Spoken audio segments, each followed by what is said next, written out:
And there's a part in the book where Jack Riggs, our main character of the book, learns that he has sort of a guardian angel that is assigned to him, right? Because Jack is asking this, without giving it all away, he's asking questions to a being that he can't decide if it's human or non-human or whatever. And the person tells him, I'm just assigned to you, dude. You know, I can't answer any of the other questions about anything else. I'm only with you, and your daughter is with so-and-so, and you know, we're assigned to who we're assigned. Yeah. And so that came out in the book. And when you get to that point in the book, you're either gonna super duper love this book or you're gonna really hate it, I guess. I love it already. No, people are going to love it. They're going to love it. I want to go back real quickly. Tell me the words that the guy said to your wife on the street, real quick. I am here to discuss the so-called flying saucers. We know now that in the early years of the 20th century, this world was being watched closely by intelligences greater than man's. Did the CIA write Wind of Change by the Scorpions? As humans busied themselves about the various concerns, they were scrutinized and studied. Dr. Loeb, what percentage chance do you give it that you have indeed uncovered extraterrestrial or non-human technology? With infinite complacence, people went about their affairs, yet across an immense ethereal gulf, intellects vast and unsympathetic drew their plans against us. All of a sudden, a stick out of nowhere landed right in front of us, and there was no tree, nothing overhead. Something threw it at us. Yeah. All things unexplained. So some of that, I think, sir, will save for closed session. All right. Hello, Unexplained ones. I am Dr. Mounts. Welcome back to another exciting episode of All Things Unexplained. Looks like I'm riding solo at the moment. Smitty cannot join us tonight, and CJ is dealing with some anomalous activity on her end somewhere in the All Things Unexplained studios. So hopefully she can squash down that paranormal activity on her end in no time, and she should be joining us at some point. As a matter of fact, that might be her. I don't think she's letting me bring her on screen just yet. So looks like she's still dealing with it over there.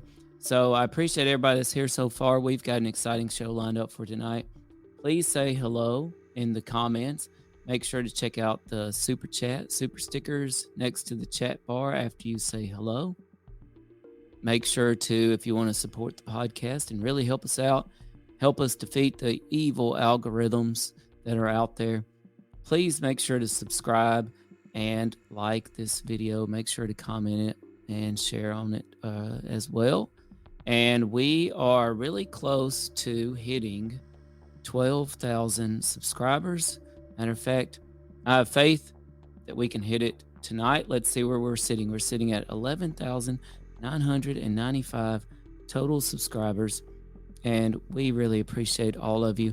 So if you're tuned in tonight, make sure you never miss any of our videos, and all you have to do is hit the subscribe button. So joining us tonight is Arthur Lee Starks. He has spent over 30 years in the United States government as a technical enforcement officer, criminal investigator, special agent, and undercover operations, specializing in electronic surveillance and controlled deliveries. Oh, hello there. Hello. I think you just said Arthur when you were trying to say author. Arthur? I must have watched that Mole Rat too often, the little cartoon with Arthur. Is he a mole rat? It was worth me chiming in just to point that out. Well, I appreciate it. Yeah. You know, normally I'm not doing the introduction, so You're just stumbling all over it tonight, huh? I am. I'm gonna go to a listener comment just for That's that. me. It's from All Things Unexplained. I'll be in short. I don't know how to internet, okay? I didn't know how to switch it to myself. There we go. That's Not creepy at all that we're joining our own chat there. Well, I'm glad you made it. I told everybody you were dealing with some anomalous activity. Yes, very much so. And guess what? We might hit 12,000 subscribers tonight. Let's do it. Subscribe. We can do it. Like, comment, share. So we have a very exciting episode tonight, CJ. Yeah, you have been really jonesing about this one, and I'm excited to learn more. Awesome. Well, we have a special writer on with us, former military. You like the way I avoided author that time. So we have a special writer on with us. He's written a great new book. Like I said, he spent over 30 years in the government and military. Soon after 9/11, Lee found himself in Eastern Europe training allies in WMD undercover operations on behalf of the Department of Defense. So Lee is legit. Let me tell you that. Oh, thank you. Lee's career agencies include U.S. Army, U.S. Customs Service, Department of Defense, U.S. Treasury Department, Department of Homeland Security Investigations. Lee currently is retired from the government and trains LEO, military combat firearms, and precision rifle. Lee advises the U.S. government on electronic surveillance matters, and Lee has written Orbit. What A does curved Lee do? path That's the better question. following a single point. I know, I feel like all I have to do is teach some rando classes and take care of a dog every once in a while, and I can barely accomplish anything else. I mean, seriously, Lee is a motivation for us all. We have a link to purchase the book directly in the show description, or the link is there on the screen that you can see in front of you. A very minuscule percentage goes to support the show. Lee's also already, get this, CJ, working on a follow-up to Orbit, which will be available in 2024 and will be titled Spectra. So Lee is the author of Orbit. And thank you so much to Mary Lee Trepak, who has just subscribed. We really appreciate you, Mary. Thanks, Mary. I say hello, Mary Lou. Thank you for subscribing. That's so funny. I saw her last name and I thought Tupac. We're on very different wavelengths here. Mary Lee Tupac, thank you for subscribing. She might unsubscribe. I was telling Lee, he knows some folks in California, and CJ is from the tourist destination right above Napa, which is Palmdale. Above Napa? Wow, you're okay. North. Forget it. North. It's north of Napa. It's definitely not north of Napa. It's not north of Napa. Oh. No. Well, forget But my rank. anyways, nobody wants to hear us talk anymore. We need to bring Lee on here. He's the expert. Let's Let's bring get him to a out. commercial and bring him out here. Here we go. All Things Unexplained is free to watch on YouTube and listen to wherever you get your podcasts. If you would like to support our show, you can visit our YouTube store. Additionally, you can find us on Venmo under All Things Unexplained. Be sure to check out our website, allthingsunexplained.com. All proceeds from the sales of Dr. Mounce's books on Amazon and Audible also go straight to our show. Welcome, Lee. Hello. Nice to meet you, CJ. Nice to meet you too. Sorry, I'm running a little behind, but I am so excited to have you on the show. And I know that Dr. Mounce has been talking about you all week. You guys met in Twitter, is that correct? Yeah. I listen and I don't partake usually. And I had Full Stack Logan's space on, and he covers a lot of the UFO stuff. And so for me, it's like always background noise. And all of a sudden I'm like, wait, did I just hear my name? He's talking about my book. Holy crap. That's awesome. Yeah. And then he invited me to come up and talk, and God, that turned into probably 45 minutes or so. Incredible. Totally unexpected, unprepared for it, and seemed to go okay. I was pretty nervous. I'm pretty nervous now. So. Nothing to be worried about here, I assure you. Yeah. Nothing to be worried about here. Well, exciting. So Tim, loved listening to you. So you clearly did a great job and wanted to bring you on to our show. We thought you had some really amazing things to share and say. And I did not get to hear all of those things. And also, typically when we have somebody on the show who is an author, I try to read their books beforehand, but I didn't have a chance to read yours. So you'll have to listen on all of the details, and I'll be sure to pick up a copy and Yeah, thanks. message you with I'll questions send later you too. one. Yeah, PM me and please I'll send do. you one. Yes. Yeah, Okay, great. Because I love this concept. It's fiction, right? But it's it fiction is. based on a lot of your knowledge and experience. Yeah, it's a work of love. It was. I'm not a sci-fi guy, and I was telling Tim earlier, I'm not a UFO guy. It Oh. just some things happened along the way throughout the career that sort of opened my eyes to some of the stuff. And I try to read sci-fi, and I end up like, I'm just not a sci-fi guy. And this book, it's if you're ever been in the military, the government, law enforcement, even fire department, that team camaraderie of those units is in this Mhm. book.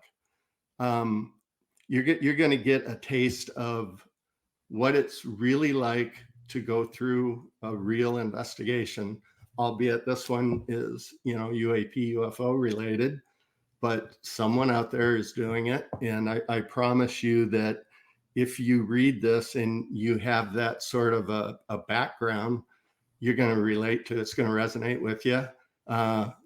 Viewer discretion, some salty language in it, and maybe some military humor here and there.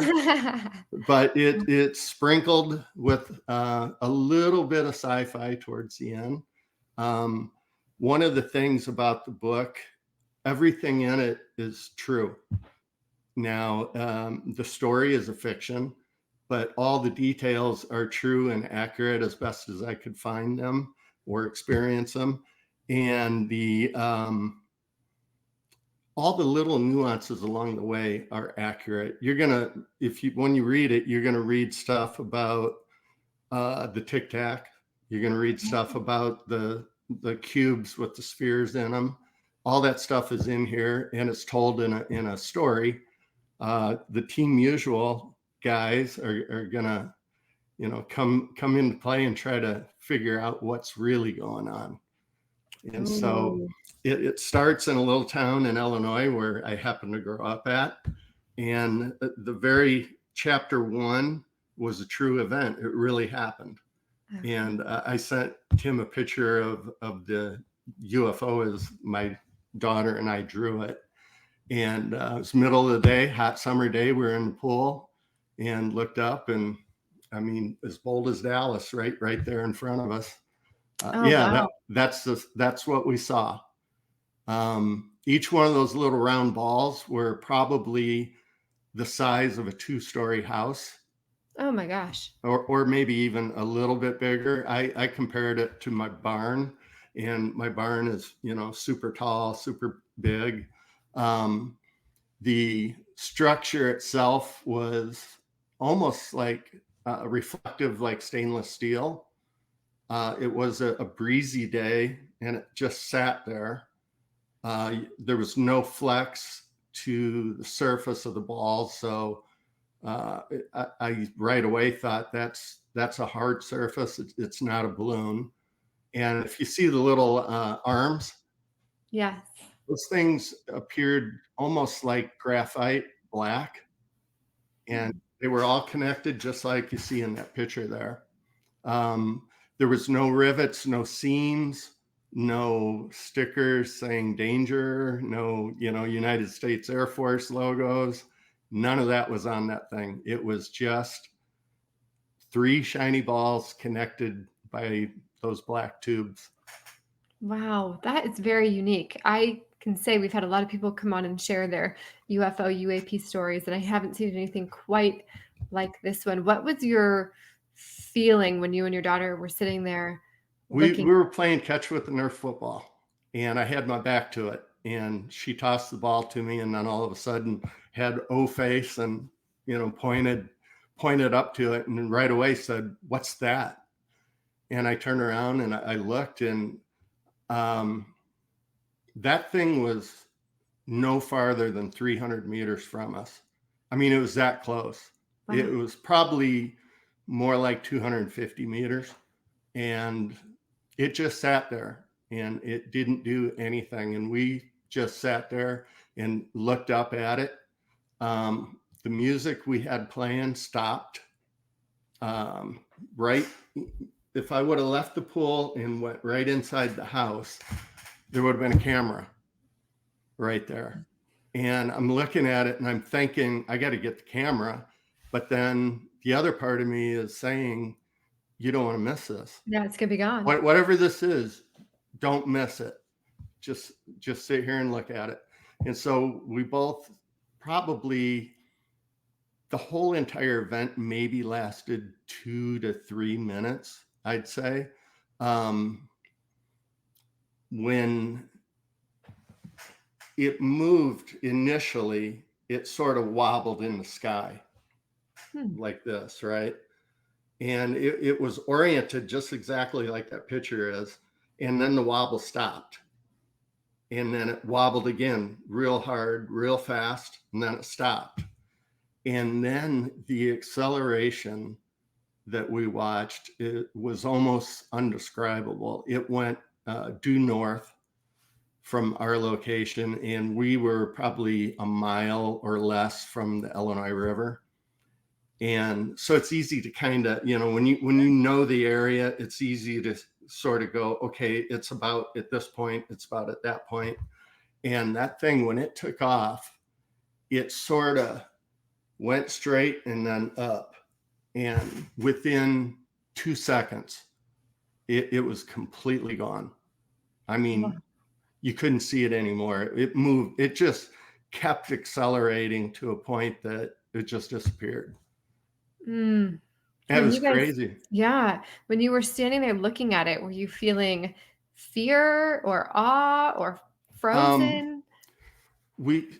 I was feeling like this is something special.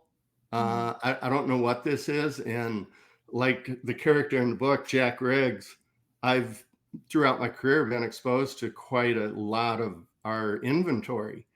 And that's no inventory that I've ever been exposed to.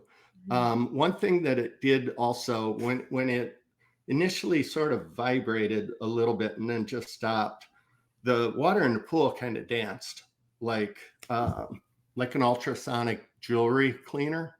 You know what I'm talking about? Yes. That's the only way I can describe it. It's just Yeah. water just started dancing for a little bit. And I was thinking, oh crap, are we going to get shocked here or something? Maybe we should get out of the pool. And my stepdaughter was just eyes glued. I said something to her and she just focused in on that. And that was the only thing that she was seeing or hearing or, feeling, I think, at the moment. And when the thing left, one thing that throughout my career, if you witness something, it's best to either write it down or draw it out right away. And so she turned to me and said, what was that? I go, before we even talk about it, let's draw it out. I want you to draw what you saw. I'll draw what I saw. We'll compare notes. And she was probably 11 or 12 maybe at the time, I'm thinking. It's been quite a few years ago. But so, we drew the exact same thing. And then probably, I don't know, 10 years later or so, we were talking one day and I said, hey, draw that thing again that we saw. And I want to see how your memory is. And she drew the exact same thing again. So yeah, it was wild. Immediately after that, me and her were like, we're going to find more UFOs. We're going to become UFO hunters. She was at that perfect age. And Yeah. so where we live is near the Illinois River. There's a couple nuclear power plants there. And there's also a military range, probably straight down river, maybe 12 or 15 miles, Marseille's military. It's an army base. It's like a reserve base. And so, quite often you hear of lights over there, which are probably helicopters at nighttime, if they have them on base then. But yeah, we spent probably the next couple of weeks like driving around in a pickup truck, trying to find some lights. And this particular thing, I don't know if you guys are familiar with Dave Marler and a couple of those other guys that are UFO hunters.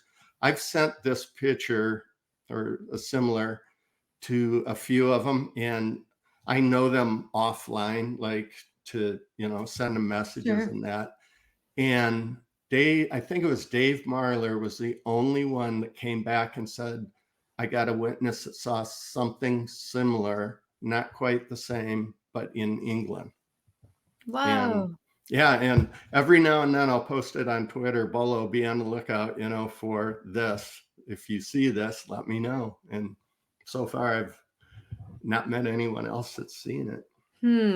Now, Lee, when you started this show with me, you told me that you were not a UFO guy and not a UAP guy, but I'm starting to think that maybe you are. Well, yeah, when you're in the kind of careers that we've had, it's not a 9 to 5 job, right? You might go to work Sunday night and not come home till Thursday.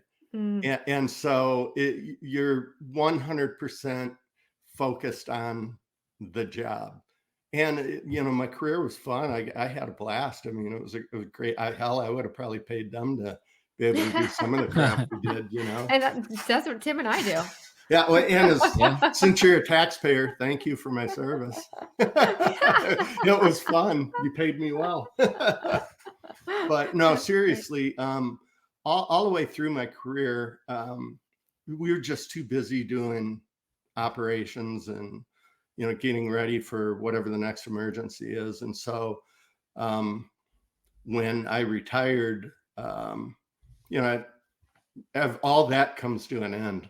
And so, you try to find somewhere to outlet it, I guess. And, I've had enough of these occasional UFO experiences along the way that, I thought, hey, maybe I'll write a book. Me and a couple of guys that I worked with, we always said we'll write a book and title it We Only Catch the Dumb Ones. Yeah, Tom Knorr, if you're listening, that's for you. He was a partner of mine for a while. Oh, that's fun. Yeah.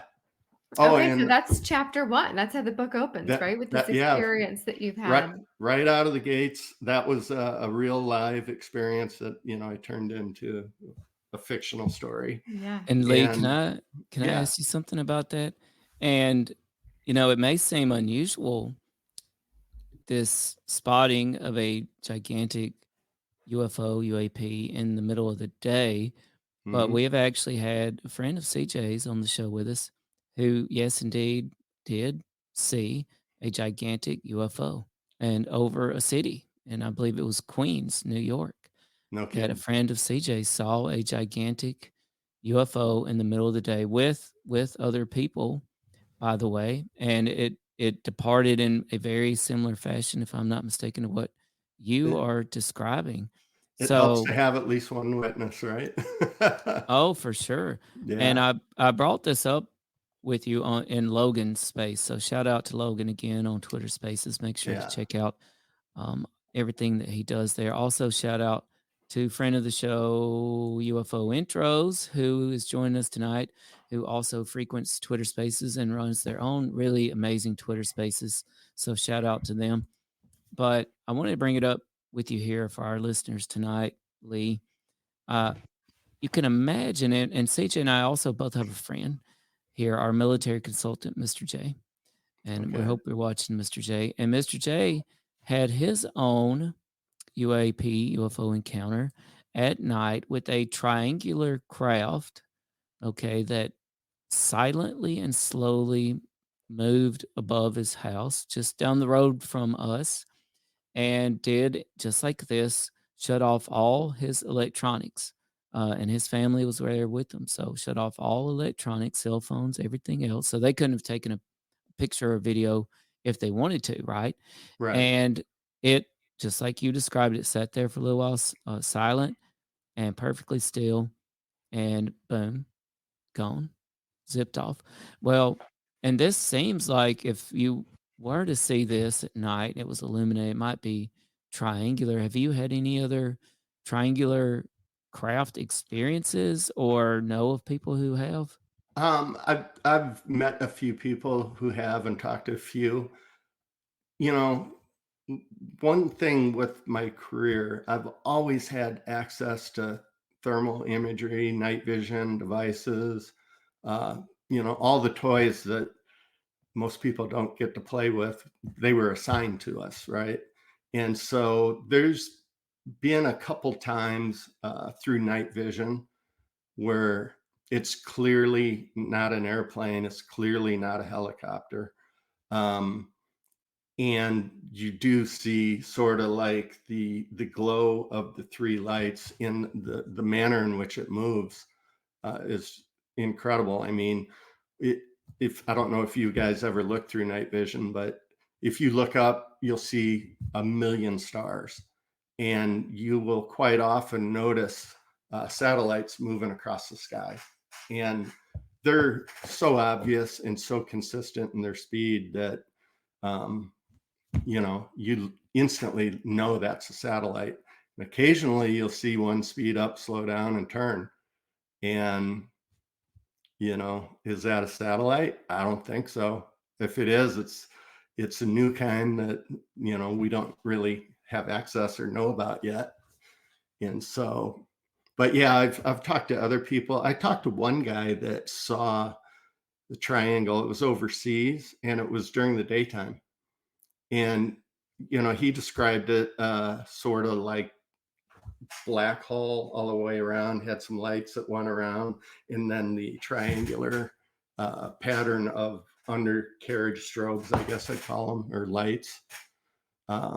It would be interesting. The one that my stepdaughter and I saw, it would really have been interesting also to see that at nighttime, to see, does it glow? To us, it looked like a solid object.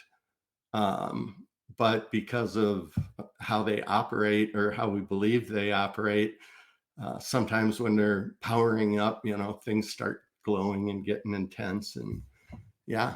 And that one, it made no sound at all that we heard. And so, Wild.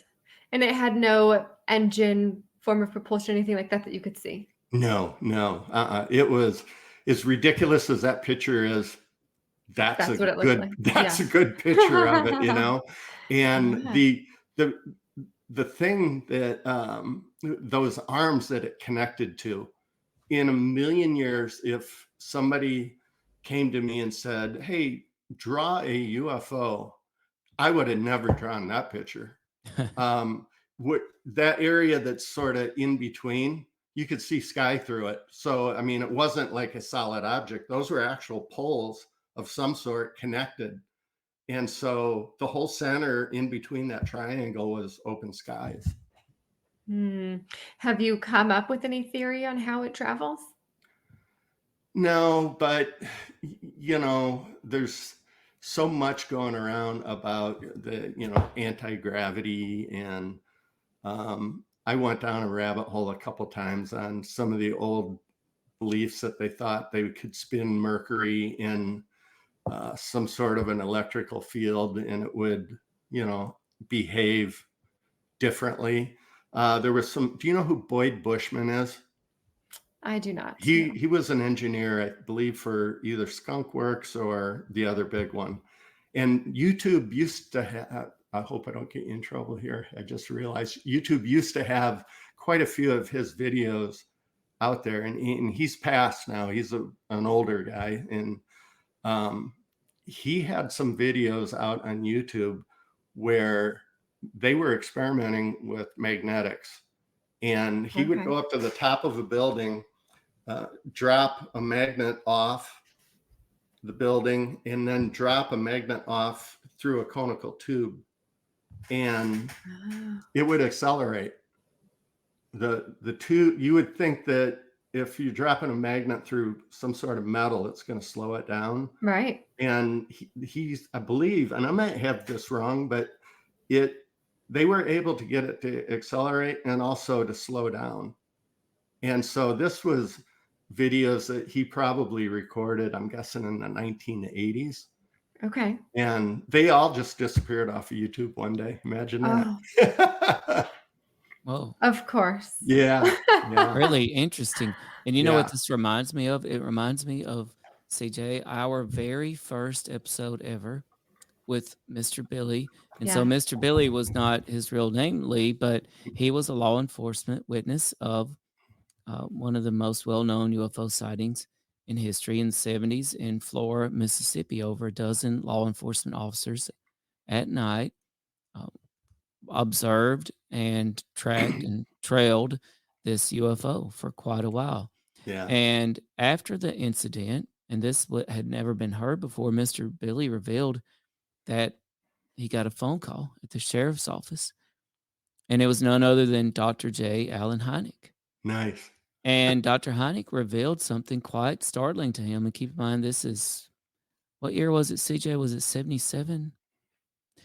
It was in the 70s. It was in the 70s, yes. Yep. And Dr. Hynek said, we have this theory that these things, which have been reported all over the world, that they can somehow harness the power of gravity, and that somehow they hone in on these magnetic lines that run around the globe. And that really is strikingly similar to what you were just describing. Yeah, I mean, it's my education. I was a chemistry major, so I have a little bit of science, in me, a little bit, and just putting two magnets together and then flipping them over, and that idea that they repel each other in the simplest basic thought, something's occurring there, and now extrapolate that out to devices and all the engineering behind devices. I don't think we're that far away, and my book will lead you down a hole of we're not that far away, because some of it is probably already here and is run by defense contractors. And so that's the tease for the book. Yes, right? That's exciting. That sounds like a great book. Is it NHI or is it DOD? Ooh, we ask that same question every day here on All Things It's a Unexplained. burning question. It is a burning question. And I know that throughout my career, I've been to some pretty secret bases. I've not been to Area 51, but I've been to several others. And I had a great opportunity to see some technology in use, like back in 1990, 1991, in that era. And the stuff that I got to see being used didn't become really public information until probably late 90s. And they were actively testing some stuff, weapon systems, I'll say, that early, and they had specific plans for it. I mean, it's all out there now. Basically, lasers. They were trying to figure out how to get lasers, possibly. I want to make sure I don't go into a bad area here. Possibly on a ship deck in rolling seas, and be able to aim it accurately. Mm-hmm. And so I got to see some of that stuff, and I was like, man, I'm glad I'm on this team. It was awesome. Yeah. Where I'm on the right side. Yes. And some of the, that was an area that I got to access. So half of the other research that they're doing, are you familiar with Pantex facility? Have you ever heard of that? Heard of Pantex, yes. Yeah, Pantex is basically where they assemble warheads and deassemble them if necessary. And I've been there. I had a blue badge there, which gave me access to a lot of the base. And most of that base is underground, and it's out in the panhandle of Texas. I can say it because you can Google it in maps, and it'll, tell you how long of a drive it would be to get there from your house. So there's no secret there. We're taking a drive to the panhandle of Texas. Yeah, well, what CJ and I don't have to go far to visit a spooky underground base within our own county, as a matter of fact, CJ, Big Hole Road facility, which they say was the inspiration for the creepy facility in season 1 of Stranger Things, and may or may not be involved in a book that we're working on. But it's Cool. technically owned by AT&T. It's owned by AT&T, but it has no known function. But it's Yeah. You know, I'm glad widely you just known. you just said that it's owned by AT&T, which I'm sure 99% of the listeners and other people would never imagine that AT&T could be involved in anything other than telephones, right? And Yeah. I had an occasion to go out to Hollywood on one job, and I got to go to where Warner Brothers does research for future things. Oh, And holy crap, man, they had some really, really advanced stuff that some of it still hasn't come out. So I so can't this really is not the discuss it. Warner Brothers studio. This is No, the it was separate Warner place. Brothers has a couple locations, but this Okay. particular experience that we had was on Warner Brothers studio. Oh, it So was. on the Okay. studio there, they have sort of a technical research facility Mm. that they're always thinking ahead on entertainment, right? Yeah. Yeah. Entertainment. Yeah. Entertainment. Yeah. Art So mimics life, mimics art, right? absolutely. Absolutely. And so I guess the point is a lot of these private companies or bigger companies that you wouldn't even associate having anything to do with anything like this. Sure. And some of them are, it's Yeah. trying to figure So out which ones. I think I was just jumping in here when Tim was going over your background. Would you share just a little bit with us, recap Yeah. what your Yeah. background is? My Army time was very, very small in the length of my career. When I was able to leave the Army, I went to work for U.S. Customs, Okay. and I at that time I was a forensic chemist, but I did no chemistry. I basically set up an electronics enhancement lab for the service, and we did video and audio enhancements for the various cases. From there, I got sucked back to the Army and the Defense Department. And when I was with them at that time, we did special investigations. And it was wide reaching. It could be hazardous waste, burning pits. You've probably heard of burning pits. Oh boy, yes. Yeah, Yes. stuff like that. And we got into some weapons management and retrievals from foreign countries. And so we did some of that stuff. From there, I went back to work at U.S. Customs again. This time I went to the Office of Investigations and started, that time in my career it was a great agency, great people that I worked with, and it was fun. Most people don't think of U.S. Customs as like doing Yeah, undercover stuff. we're on the wrong side. Yeah, U.S. yeah, Customs. and so back in those days, it was almost 100% narcotics that I got involved with. Yeah. But they did all kinds of other stuff, fraud investigations, weapon proliferation investigations, all kinds of stuff. And I stayed with them for quite a while. And then right when 9/11 happened, I was still technically a customs employee, but the State Department and the Defense Department were sort of putting together some training programs.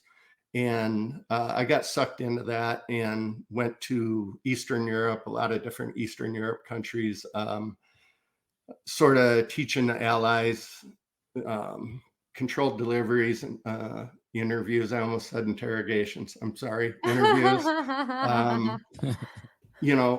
All that kind of stuff. And that went on for a few years.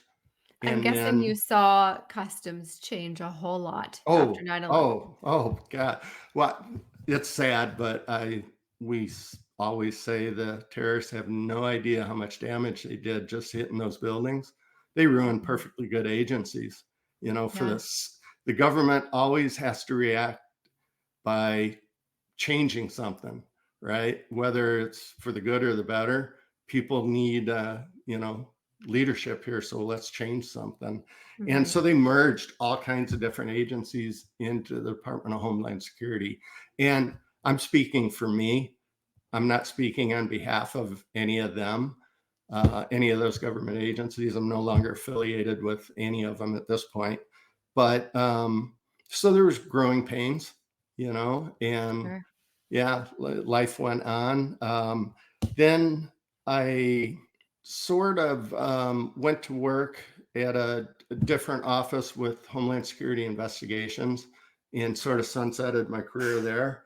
And it was almost as much fun as the beginning of my career. So the last probably 5-6 years were just, you know, running and gunning every day. We were doing stuff and having a blast, and got to go, you know, a lot of different places. I think in my career, I've probably been to 25 or 26, 27 different countries. And Wow. so, yeah, I had no idea until I was, you know, leaving. And somebody said, you know, holy crap, man, you've been to a lot of places. Like, really? I go, does stopovers count? You know? Ah. Yeah. And so then I retired probably at the end of 2018, early 2019. Okay. Yeah. Yeah. And then started writing books. Well, not initially. After being held captive for 30 years with the government, and really, when I say you may go to work on Monday and not come home till Thursday or Friday, that's it in the type of work that we did. And I was missing all my kids' stuff. You know, I watched them from afar mostly. I try to be a decent dad and come home when I could, but I missed a lot of stuff. So I told my wife that when I'm done, I'm going to be done, and I'm not going to miss anymore. I'm going to go to all the football games, all the girls' basketball games, and all that stuff, and did that. And so something happened to me around 2019. I had a near-death thing, and that changed everything. I mean, for me personally. And that sort of was a mechanism. I always liked writing. Mary Lou Trapek, that first person that subscribed, was my editor for this book. Oh, Hello, Mary Lou. awesome. And Awesome. as she will tell you, when I type, the thoughts are just coming, right? And I might misspell a lot just to get it on print. Sure. And so then I take that stack to my editor, Mary Lou, and she makes sense of it. And so I've always been that way. I love to write stories, short stories. I've written quite a few of those. And, you know, it sounded like a good thing to do. The original book that I wanted to do, I don't think would have survived the editing process through DOPSR and the Department of Homeland Security. And so I was talking to a fellow author, said, write a fiction. I'm like, what do you mean, write a fiction? He goes, if you write a fiction and you don't cross any of the lines of your NDAs, they will probably rubber stamp it for the most part, you know? And so I went, that's even better. Are you telling me I can make some stuff up? Cool. Yeah. You know, that'll make it better. And Yeah. so, Lee, so that's Lee, I'm sorry, for our listeners, can you tell us what exactly is DOPSR? Defense Office of Pre-Publication. Any Department of Defense or military employee, if they want to write anything, you have to submit it through the DOPSR office, and they will review it, including fictions, but they're very, very stringent about crossing lines of, you know, what could be a classified area or a secret area. And sometimes that boundary gets to be huge. And so to include anything in there would just be one big black line coming through. And the book that I kind of wanted to write was sort of a parallel documentary of some of the current events that are going on with maybe some of the stuff that I saw along the way. And it wasn't going to happen. And so we got I think a pretty good fiction story. It's so far it's gotten really good reviews. I'm happy. I can't wait to read it. Truly, Yeah. it sounds amazing. Are you comfortable talking about your near-death experience? Sure. Sure. I would love Yeah. to. We've had a few near-death experience guests and experts on our show, and I find them incredibly fascinating. So I would love Cool. to hear yours. To be continued. All things unexplained. What's your hot take on Travis Taylor?